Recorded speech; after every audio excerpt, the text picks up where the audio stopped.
सम्माननीय सभामुख महोदय, ऋग्वेदको 9औं मण्डल 92औं सूक्तको 6औं मन्त्र र अथर्ववेदको 7औं काण्डका 12 र 13 सूक्तहरूमा सभा र समितिको ठूलो महत्त्व उल्लेख गरेको पाइन्छ। यी संस्थाहरूलाई केवल प्रशासनिक संरचना मात्र होइन, समाजको चेतना र निर्णय प्रक्रियाको केन्द्रको रूपमा प्रस्तुत गरिएको छ। सभालाई र समितिलाई प्रजापतिकी छोरी भनेर प्रतीकात्मक रूपमा व्याख्या गर्नुको अर्थ हाम्रो परम्पराले संवाद, छलफल र सामूहिक निर्णयलाई केवल सामाजिक अभ्यास होइन, एक पवित्र र नैतिक मूल्यको रूपमा स्थापित गरेको देखिन्छ। हामी सनातनी हौं।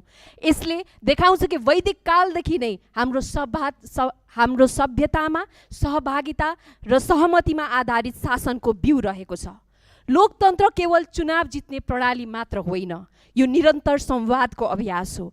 त्यसैले यो स्थानमा हामीले प्रधानमन्त्रीज्यूलाई बोलाउन खोज्नु, उहाँको सहभागिता खोज्नु, उहाँको केवल अनुहार हेर्नको लागि होइन, उहाँबाट जवाफदेहिता खोजेका हौं।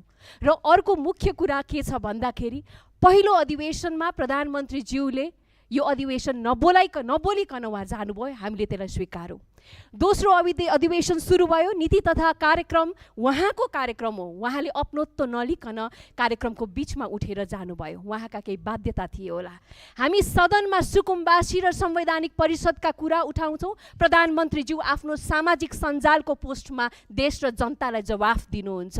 आज नीति तथा कार्यक्रममा सहभागी होइदिनुस् प्रधानमन्त्रीज्यू, यहाँ त we have the best of the minds in this parliament from this entire country भनेका हौँ। सायद उहाँका पनि कर्ण प्रिय लाग्ने केही कुराहरू, केही आइडियाहरू, सुझावहरू आउँथे होलान्, तर प्रधानमन्त्रीज्यूले त्यो पनि सहभागिता खोज्नु भएन। यसले एउटा प्याटर्न देखाइराखेको छ।